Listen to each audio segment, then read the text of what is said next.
number one, Partition here, and today I'm looking at a really big set, Lego Ideas Dungeons and Dragons number 56.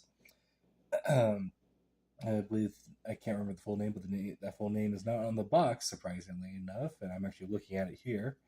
So yeah, it was called the Dungeons and Dragons Lego Ideas set. This is to celebrate the 50th anniversary of D&D.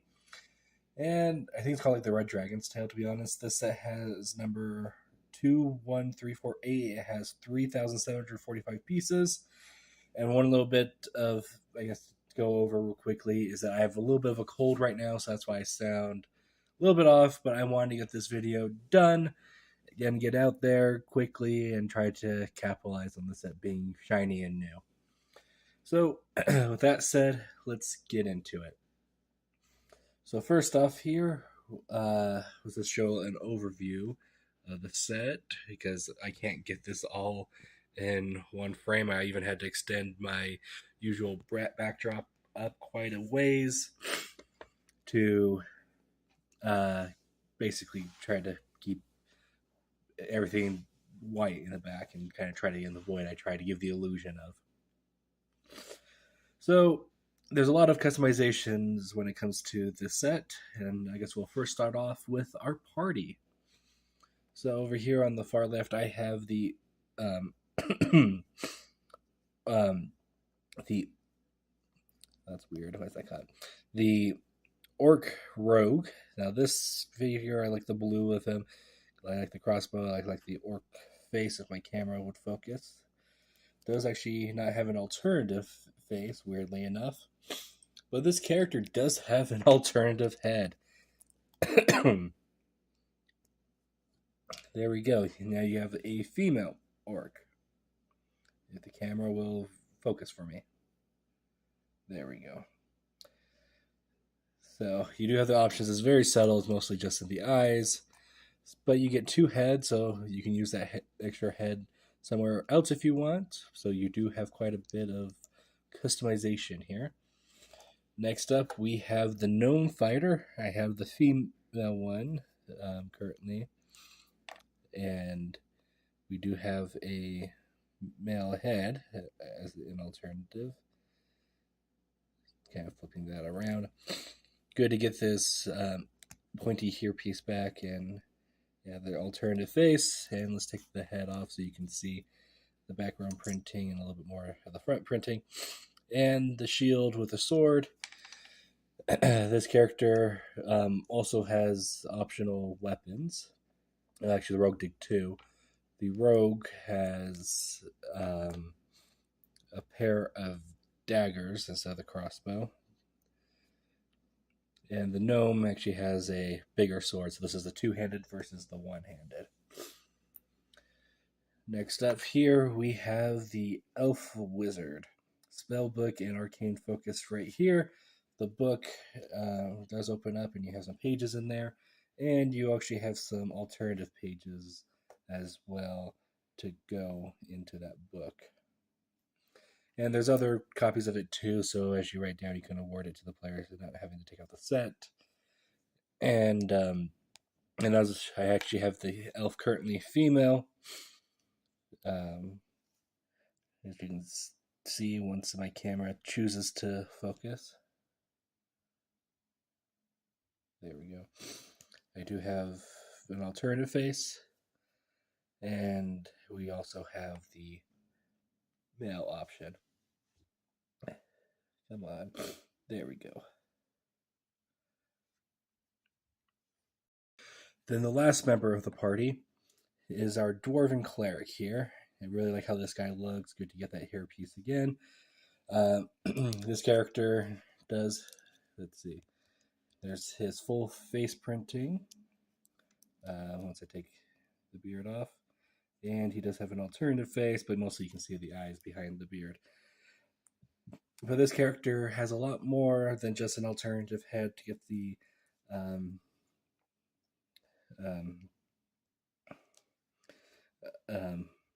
to make the character female. Here we go. There's the alternative face. And yes, it's really good to, my only complaint with the female one is that She doesn't have any facial hair whatsoever. Now, let's move on to the dragon himself. The dragon doesn't really have a good way to mount onto the castle like it shows on the box, so I kind of have to wrap the tail around to do it. And one problem with the tail is that it does not want to stay up; it just falls really easily. A little bit disappointed there. Wings are cloth, a little tight, to be honest.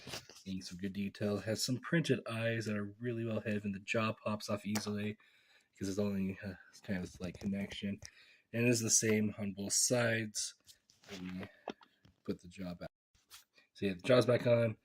It does have some opposability with there, as well as in the neck. There's a ball joint here, and there's some brackets here. Back, I love how spiky the tail is, and of course this is all ball jointed, so you can have some move. The legs, they have posability with them, but it's kind of once you get as a pain, this thing's kind of heavy for what it has. And the wings are double bracketed, so they're a little bit harder than anything else to move. And that's the thing you probably want to move the most, not the wings. And this thing's just more of a side build, sadly. I think this should have been the focus. And I really wish that they did a way to mount the dragon onto the actual build itself. Okay, so with the dragon out of the way, we can look at what's the majority of the set, the buildings itself. So first off here, we have the inn. We got a sticker sign here that says "In Plain Sight" with "in" spelled INN, so there's a pun there. Yeah, they're just kind of small little details that just like to pop off on me. So, and everything is modular, so let's separate the modules. Look out front, you have a little bit of the dock here. We have this dark blue that's really nice to follow this front. Boxes here, the boxes actually do have contain stuff in there, so you have some, let's say, green chilies in there, because that's probably what they're meant to be. And the other one, we have cherries. So you have some things your players may want to say, hey, I want to go loot those boxes, and they'll just find those things. It's really nice to have a door that's on an angle here, and of course that opens up revealing the inside. Spinning around the back, got a really nice chimney and has that coiling tailpiece for smoke. I really like that detail. Moving around, we can look on the inside. Now, let's take this top part off because this is modular. So you can see on the inside, you got a fireplace in the corner, a couple bottles, a barrel to have a couple drinks on it, a weapons check-in, so I guess you can whip out weapons if you want. Get the bartender all the way. You do have a sticker back there with a board like missing cat and pictures. I really like that detail. Nice and fun. Now let's look at the bartender character. This character, I guess, has a spoiler for him. He's also customizable, but he's more of an NPC. Now, take off his head and hair. There. Looks like you put on his alternative face. Give him the hood. Give him the staff. And green Emperor Palpatine lightning. And there you go. You have your big bad guy of the adventure. Going back around, hold your back print. And just like the hero character, since it's mostly the Dungeon Master going to be playing this character, you do actually have a female, so you can have an evil sorceress. And in bartending mode as well, she does have, I guess, a more kind face. So let's put that on. I don't think the hair suits as much with a female face, though, this Joker hairpiece. But it is what it is, so I guess minor spoilers for this adventure, like I said.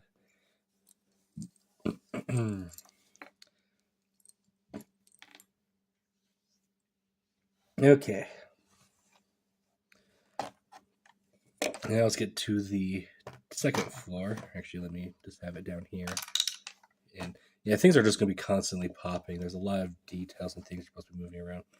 Got a bag over here on this side of the room, a little bit of a window chest here, and then you probably noticed this bed here. This bed does come out and comes out pretty easily because it only has 2 stud connections. You may notice those yellow dots right there because this thing is actually a mimic, which is just really fun. I really like the bed here. But if you want a traditional mimic in the chest, it also is provided. And it's this thing's kind of fiddly to get in and out, but you can't really close it. So I'll just leave it in because it's a pain to try to get it back in. And this just sits on top of the inn here. And we do have a roof piece to put on top of the roof. Okay. Okay. That is the inn. We also do have on the back tower some inside part, like this picture is supposed to be inside the room of the inn. To give you some clues about the story. Got a door right here, but we'll look on the other side of the door in a bit. Next up, we have this lovely landscaping area. It's fantastic to get some landscaping in Lego. I always really appreciate it. Got this large area down below just to pose characters, but it doesn't look flat and just studs. They have stuff, but they give you play points so you can pose the characters. Here we have our owlbear, and I really like how the owlbear looks. Tail can technically spin around 360 degrees this way. Going around the back, you can see it has wings on the front and legs in the back and a stubby bear tail. And I think the owlbear looks really good. Then we also have this blight, I think, here. And with this blight, this is a printed pile piece right here, and it kind of can come out, but it's a little bit finicky to get in, so I'm going to leave it in. Got a couple spiders up here. There's even another spider hidden up here behind the tree with another sticker piece up there. Let me right up there. Yeah, this pole is not connected to anything on the bottom. Got some fine details. But one thing with this is that this front part is actually meant to come out. I don't know for what purpose, but yeah, it just tends to come out, able to be removed easily. And there's a book back there and part of a skeleton. And the tree fell anyway. Yeah, so if it's there, you'll have to put the tree back. Look, there's a brown piece to reconnect it to. And yeah.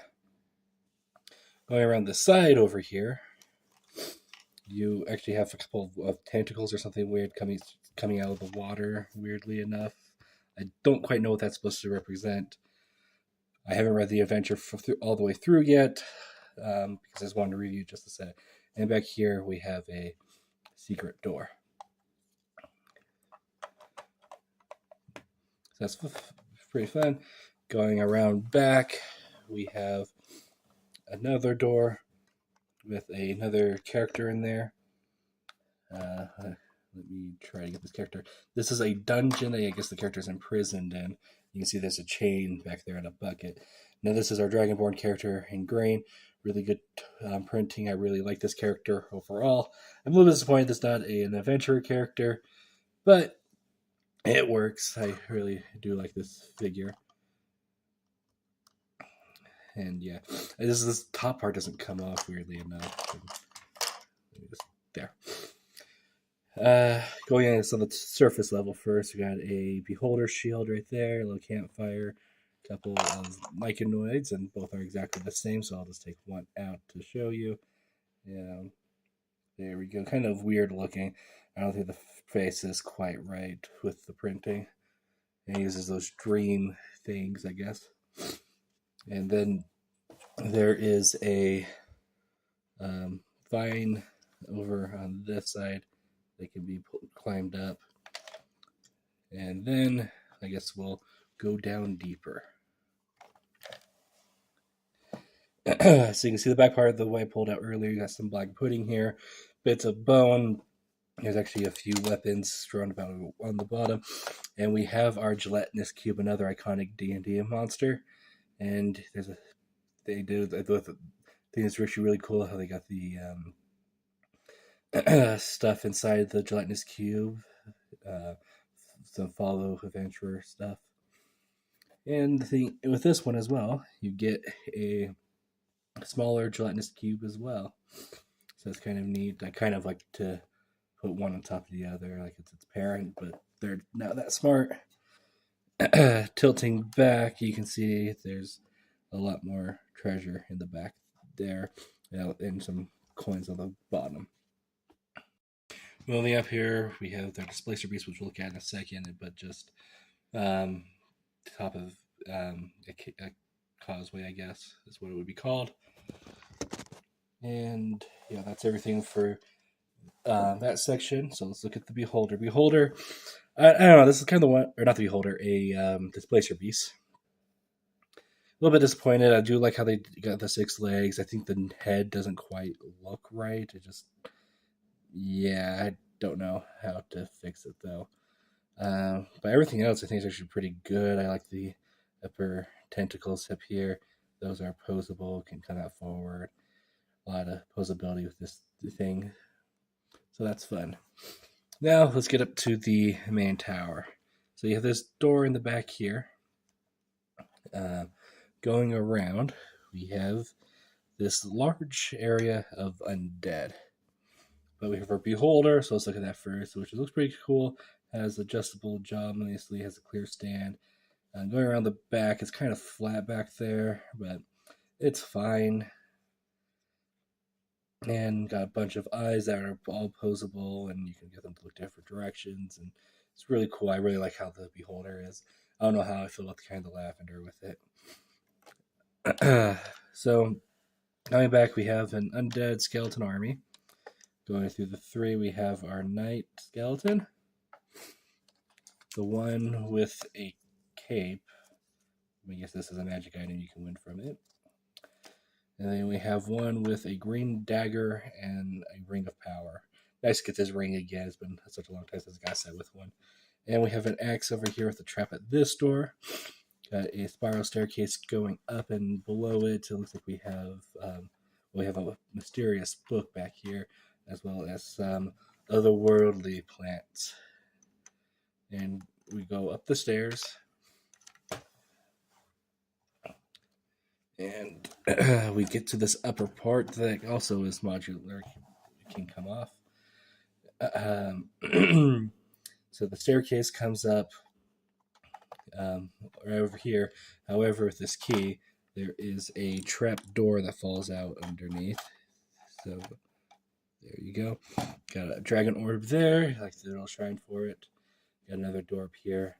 Go up the stairs to the foliage and caves, to another door, and behind this door is this workshop here. I really like this. I think that's a new color for me. And then we got an egg there and some type of ritual going up to the flag. So that is a lot to the set. There's actually a lot of firsts for me. Like I haven't gotten these leaf pieces before on these trees, but they look really good. I really like how they use a palm tree, but they look a little bit more tropical in shape, in my opinion. But Lego likes reusing pieces, and that's fine. So, as I put this thing back together, tell me your thoughts down in the comment section below. I also like to thank you all for watching. If Lego does more Dungeons & Dragons sets, what do you think that they would include? I think Lego tried to do everything they could, that signature D&D. So yeah, let me know all your thoughts down in the comment section below. I also like to thank you all for watching. Remember to like, comment, subscribe, and I will see you all next time. Goodbye. Partition here, and today I'm looking at the Lego Dungeons & Dragons Mimic Dice Box. This was a gift with purchase sets if you got the Dungeons & Dragons set early on like I did. And so I guess we'll jump in straight to the review. First off, I have printing for the eyes. I have this lock. I think these eyes are exclusive though. Going around, got only my biggest complaint is these brackets on the back are awfully visible. But overall, I think it's pretty fun. The tongue sticking out is kind of fun. And as you open it up, you can see you can actually keep your dice in here. Now, these are the dice that I typically need for a D&D session. Even my D30 here. Yep, D30. I'm the only person probably that plays with the D30. I'm usually Dungeon Master, to be honest. Got a tongue that can go back in and you can close it off that way. And pretty good overall. However, the lid doesn't close all the way with the tongue out, so a little bit disappointing there, just small there. I'm just going to show you, I'm going to throw my dice back in here with ease, and everything fits. Yeah, maybe me shaking around a little bit, but there we go. So tell me your thoughts down in the comment section below. What do you think of this dice box? I know it's out. It's out now, and I don't know if Lego's planning to restock at all. But I just find this is just a kind of fun little side build, just to store your dice. And my dice has kind of stayed in since I've gotten this thing. So remember to like, comment, subscribe down in the comment section. Tell me what you think, and I will see you all next time. Goodbye. Hello everyone, Partition here, and today I'm going through the entire LEGO Dungeons & Dragons minifigure series.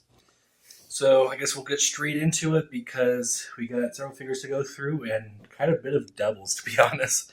So first off here we have the Barbarian Dwarf. Now each of these minifigures, there's two different types. You have the player characters types, and this is the player character where it comes with a male and female head. Then you also have the NPC characters, as I call them. So this is, of course, one of the player characters. So first off here, the first thing you'll notice is the axe. So really like the axe handle. You also got a torch for the other hand here with a barbarian. Going around, you have nice printing on the arms, like the neck piece there. Has the mid legs that they've been giving dwarves lately. Lego, I mean. You also have an alternative head, of course, with if I say alternative head, the face as well. I should say it that way. Going around, get back printing with a horn back there, and this is my least favorite of the D&D minifigures, to be honest. I just don't like. I don't think it looks natural for a person with that dark of skin to have red hair, but it just doesn't quite look right to me, and I have not seen it done naturally. So, but that's just kind of a minor nitpick because these character parts are supposed to be traded in and out. And like I said, you do have an alternative with each one. Here is the female counterpart. Let's get the axe out of the way. And it's just an extra head that the figure comes with. So there's that. And each of these minifigures comes with this tile piece that with a kind of stone pattern on it. I'm trying to figure out how I can use that in a build because you get so many after collecting all of these. So if you have any ideas, let me know in the comment section. Next up here we have the GIF. Good looking figure. Got this eyeball staff as a magic item as well as a dagger. This is supposed to be a sorcerer going around. Yellow, has a yellow skin, so I kind of wish since they have so many main figures that have yellow skin, this one would have not, but I guess you don't have the facial markings. Overall, pretty solid figure. I do really like this one, plus more pointed ears, and you can use those for Lego elves with yellow skin, alternative face, and of course you do also get the counterpart, being a player character. There's the male face, and turning this character around. There's the alternative face, potions on the back, dual molded legs, pretty solid of a figure overall. Next up, we have the Tiefling. If you would go on. There we go. Comes with this magic missile magic piece, which I really like, as well as this little dragon familiar, which I know this is one of the most thought out minifigures just because of the dragon piece, which I don't blame them for. Yeah, so going around, got arm printing, shoulder printing. I really wish that they did something like printed on the tail there, so otherwise those will get the midsection showing up there. taking off the hairpiece, looking at the back at back printing, as well as the alternative face, so you get a better look at the tailpiece. And of course, you do have the counterpart head. Let me get this figure ready, and yeah, here we go. Yeah, so there it is. Horns a little bit on the darker side, just kind of my eye. There's the alternative face. But yeah, pretty solid figure overall. Next, we have the Paladin, or the Dragonborn Paladin, which has a really good shield. This is kind of a cool piece for the kind of a magic item base. I don't know exactly what it's supposed to be. I got a pretty good recoloring of gold of the Lego Video Dragon molded head, horns in the back. Got a good looking armor piece, and this character, even though it's a player character, as I put it, doesn't come with an alternative head. So this is kind of the one and only. We get a pretty solid print underneath the armor. And I did make sure to get multiple of this figure so I can have that print because I really do like it. Just spin it around for you. There's the back printing. And I guess let's put the armor back on so you can get a good look at the print that's also on the armor. And yeah, pretty solid figure overall. And I usually play Paladin, so I will definitely be using this armor elsewhere. Now we have the Gnome Druid, which is pretty good. You got this new brown bird. I think it's new and exclusive print to this figure. Going around, you also have this Brickville staff. So let's move those out of the way so you can get a good look at the figure again. Oops. So, comes with a hood piece with antlers attached. These antlers are kind of rubber based, but it's a harder plastic. The front piece, no arm printing at all. There's the alternative head. Got a double printed case, so you have dark green on one side and brown on the other. And on the same time, you can see the dual molded legs as well as the back printing. So, yeah, pretty solid figure overall. Another fairly common one. And you also have the female counterpart for the gnome. And going around back, there you go. And each of these figures actually has gloves, and so their skin tone is not showing. So you can actually swap the heads and make customizations to make your D&D character with these, which is really nice. Next, we have the Aarakocra. Now, this being a player character, it doesn't have a counterpart head, just like the Dragonborn didn't. Comes with this little gray dog companion, which is cute, but it just kind of feels like it's tacked on because we get a lot of dogs in Lego. Also, I feel like this is kind of the hardest character to customize quite a bit because the leg printing on it is. I wish it was more generic. It has little bit of the clothing coming down, but I wish it didn't quite have that, so you can move to any character a little bit more easily. Got the newer bow mold, quite big, and wings going around the back. The new molded head, which like this character, I feel like we didn't quite need it because we have the Chima eagles. You can use them. There's the back printing, but for what we got, it's actually a pretty good figure, and I actually do really like the head of it. Next here we have the Mind Flayer with the Intellect Devourer. Getting into the monsters here, and Intellect Devourer is actually a molded piece. Pretty cool overall arm printing for the Mind Flayer. Another one I wasn't really counting on because we have molds I've worked with Lego from other sets, like one of the newer alien heads.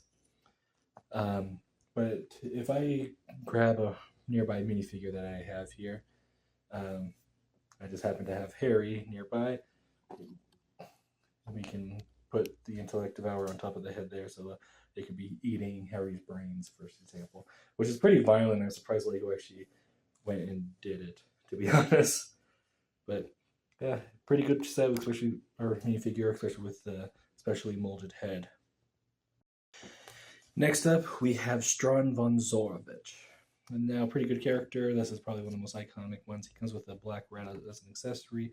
Love the printing. Has a signature goblet that he's known for on covers. Fantastic torso printing. Got a sword that he's known for. Got the long blocks. Got a bluish cape, the older paper material. Going back, you can see the cape is still printed on underneath, so technically you don't need a cape for this figure. And you can see the alternative face there. Overall, a fantastic figure and one of my favorites in the series. Next, we have the Elven Bard. Now, this one, I don't really quite like the magenta gloves for it. It comes with the blue. I do like the torso there. I'll probably switch out the hands, to be honest. Got dual molded legs, back printing. I do like the teal, though, with magenta cave, but I just feel like it's too much from the gloves.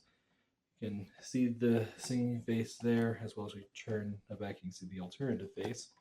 And as like the other playable characters, with the two exceptions, we do actually have a female counterpart.